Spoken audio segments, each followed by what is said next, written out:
Euclidean distance atau jarak Euclidean. Ini sebuah materi yang sangat penting yang menjadi dasar dari berbagai macam pengolahan di data, terutama di hal-hal terkait dengan machine learning dan pembuatan model dan sebagainya. Hampir semua, tidak semua, tapi banyak sekali yang menggunakan konsep Euclidean distance. Apa itu Euclidean distance? Saya berikan contoh dengan sebuah kasus. Kita kenal kalau dengan anak panah seperti ini sebagai sebuah koordinat Cartesius ya. Cartesius atau Cartesian koordinat. Jadi kita sangat mengenalnya untuk memplot scatter plot, misalkan scatter plot dari data point, data yang kita punya. Misalkan di sini kita punya sebuah data point di sini. Ini di variabel X dan Y. Jadi kita punya data point di sini dan kemudian ada di sini. Nah, Euclidean distance itu secara sederhana, dia itu berarti jarak antara dua buah data point yang ada di Euclidean space. Contohnya Cartesian coordinate ini termasuk Euclidean space. Ini jaraknya, ini harusnya lurus, ini adalah sebuah jarak Euclidean. Jarak Euclidean. Nah, jadi secara sederhana jarak Euclidean distance antara dua buah titik itu berarti jarak terdekat. Jarak terdekat antara dua buah titik tersebut di dalam Euclidean space. Ini contohnya secara sederhana seperti ini. Jadi ketika kita mengukur, ini bisa diimplementasikan di berbagai metode untuk modeling, untuk machine learning, mencari nearest neighbor dan sebagainya. Banyak yang menggunakan metode Euclidean distance. Jadi jaraknya tinggal diambil berdasarkan satu garis lurus di antara dua buah data point. Jaraknya berapa? Ini gambaran sederhana dari Euclidean distance. Sekarang kita membahas dari sisi sejarah. Kalau disebut Euclidean distance itu jelas sangat mengacu kepada nama Euclid. Euclid yang luar biasa terkenal sebagai bapak geometri ya. Termasuk orang-orang yang awal yang mendefinisikan ilmu geometri tentang pengukuran panjang, lebar, tinggi dan sebagainya. Itu Euclid, dan Euclid ini menulis sebuah buku walaupun mungkin belum berupa buku waktu itu karena dia 300 tahun sebelum Masehi belum dibukukan, dan ini contoh yang sudah dibukukan dan dicetak, sebuah buku ya, namanya bukunya Elements. Ini sangat terkenal sekali karena di sana berisi tentang dasar-dasar ilmu geometri yang kemudian sebutannya adalah Euclidean geometri. Euclidean geometri itu terkenal sekali, dan kalau meneruskan dari sisi sejarah itu banyak orang dari sekitar 300 tahun sebelum Masehi sampai sekitar 1800-an awal itu apa yang ditulis oleh Euclid di sini itu diterima secara umumnya. Ini menjadi sebuah kitab geometri yang luar biasa.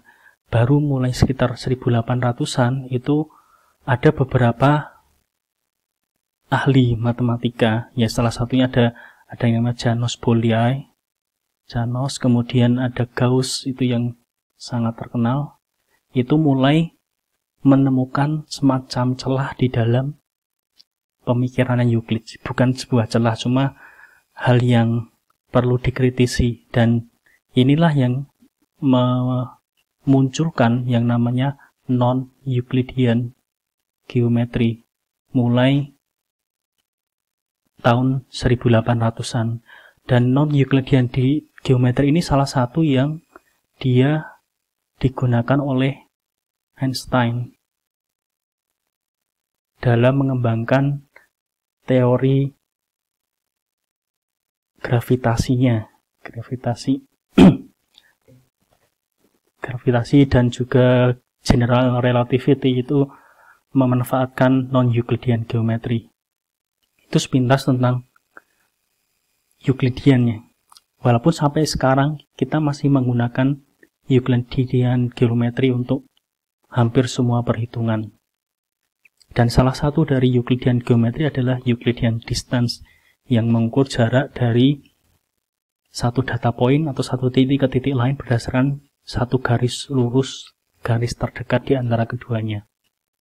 Sekarang kita coba mengaplikasikan Euclidean distance secara sederhana. Yang pertama, untuk contoh ini, misalkan kita punya ini nama box gitu aja, nama box, kemudian di sini ada tinggi boxnya. Kita ingin menghitung Euclidean distance antara box satu dengan box yang lain. Karena ini hanya satu variabel, kita bisa menuliskannya atau menggambarkannya dalam satu garis lurus. Misalkan A itu anggap saja 150 ada di sini. Ini A. Kemudian B 140, C 130, B, C, dan ini D. Nah, di sini satu garis lurus kita menghitung jaraknya itu sangat mudah. Tinggal misalkan jarak dari C dan A itu berarti kan jarak ini itu adalah A minus C. Itu jarak, anggap saja distance dari A, C. Itu adalah A minus C. A minus C. Namun ini bisa juga kita tuliskan tidak A minus C, tapi kalau kita nanti mengacu ke Euclidean distance, kita bisa menuliskannya sebagai akar dari A minus C kuadrat. Oke. Kenapa saya tuliskan seperti ini? Nanti untuk dua variabel dan seterusnya lebih jelas. Jadi seperti A minus C kuadrat di akar, itu sama aja A minus C untuk kasus ini. Sekarang kita lihat kalau misalkan kita menggunakan dua buah variabel, yaitu di sini ada tinggi dan panjang. Kita misalkan, karena ini agak susah untuk menggambarkan, di sini misalkan ini tinggi, ini panjang. Kita ibaratkan ini A, kemudian ini C misalkan. Tidak pas sebenarnya dengan datanya, tapi anggap saja sama. Nah, jarak di sini kalau kita lihat itu sebenarnya kita bisa mengaplikasikan teori Pythagoras di sini, di mana untuk mencari panjang ini, sebut saja ini P, sebut saja ini Q, ini R, jarak dari sini. Kita mencari P kan sama dengan, kalau kita belajar tentang Pythagoras, tentu tahu bahwa akar R kuadrat ditambah Q kuadrat dari gambar ini. Nah, Q sendiri apa? Q sendiri itu adalah H, ini H height-nya. Height berarti ini bisa kita tuliskan akar dari H, height dari si C minus height dari si A. Jadi height dari si C minus height dari si A kuadrat ditambah, berarti ini adalah L, itu panjangnya. Berarti L dari si C minus L dari A kuadrat di akar. Ini Pythagoras. Jadi misalkan kita menghitung secara langsung, ya udah, berarti karena ini kuadrat, jadi plus minus tidak akan bermasalah. 130 dikurangi 150 kuadrat, jaraknya berarti kan 130 dikurangi 150 kuadrat ditambah 60 dikurangi 60 kuadrat. Hasilnya berarti berapa? Tinggal akar dari 400 ya, sama dengan 20 lah di sini. Berarti jarak A dan C itu adalah distansnya sama dengan 20. Ini menggunakan Euclidean distance. Berhitungnya seperti itu. Dengan dua buah variabel, kita bisa menghitungnya, memvisualisasikannya itu dengan scatter plot di sini, dengan height dan length itu sebagai aksisnya. Sekarang bagaimana jika kita memiliki 3 buah variabel? Panjang, lebar, tinggi. Untuk representasinya kita harus menggunakan 3 dimensi. Ini anggap saja ini tinggi, panjang, kemudian ini lebarnya dalam ruang 3 dimensi. Datanya ini karena 3 dimensi agak susah digambarkan. Jadi datanya seperti ini. Namun ketika kita lihat jaraknya antara 2 buah titik di sini, maka kita bisa menuliskannya dengan cara yang tadi itu sama dengan, berarti dia akarnya kan panjang. Kita mengurangi dulu dari satu dimensinya, dari dimensi H-nya, dari dimensi height-nya ini. Jadi kita sebut saja misalkan dari dimensi H itu kita misalkan mencari jarak dari C ke A. Berarti jarak height dari si C minus height dari si A minus height dari si A, kemudian dikuadratkan.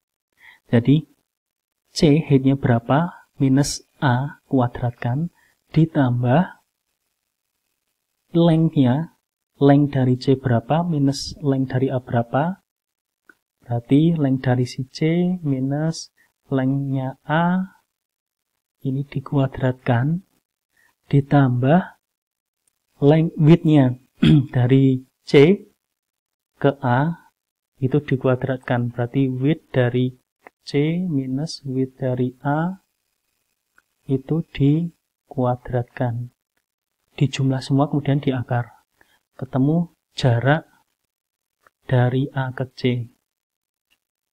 Dari A ke C dia dalam 3 dimensi. Jadi perhitungannya sederhananya untuk melihat jarak dari A ke C di sini tinggal nilai per variabelnya dikurangi, dikuadratkan, ditambah selisih yang kemudian dikuadratkan dari variabel yang lain. Ini 130, 150, selisihnya kuadratkan, ini selisihnya kuadratkan, ini selisihnya kuadratkan, dijumlah semua, kemudian diakar. Ini Euclidean distance untuk yang tiga variabel. Nah, misalkan kita memiliki ada n variabel, ini ada panjang, karena kalau kita bicara tentang data, jumlah variabelnya itu bisa banyak sekali. Maka bagaimana kita menghitungnya? Tentu ada rumus perhitungannya, yaitu menggunakan formulasi seperti ini. Ini kalau kita bicara rumus matematikanya. Namun intinya sama saja kalau kita mencari tahu jarak antara 2 buah data point. Di sini data pointnya misalkan A dan B kecil.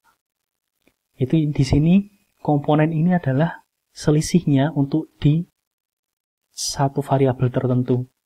Jadi misalkan, selisih dari B dan A untuk variabel yang pertama, fitur yang pertama, kemudian dikuadratkan, ditambah, berarti selisih yang kedua, selisihnya berapa, dikuadratkan, dan seterusnya sampai ke variabel yang terakhir. Ini variabel yang pertama sampai variabel yang terakhir. Dijumlahkan, karena sigma dijumlahkan. Yang dijumlahkan apa? Selisih di antara nilainya, yang kemudian dikuadratkan. Setelah kan dijumlahkan semua, baru di akar. Inilah Euclidean distance. Sebuah konsep yang sangat sederhana dan namun hampir selalu digunakan di berbagai perhitungan jarak. Meskipun ada banyak metode perhitungan jarak yang lain, namun tetap termasuk yang pertama dan yang paling umum general digunakan adalah Euclidean distance. Sampai jumpa di video selanjutnya.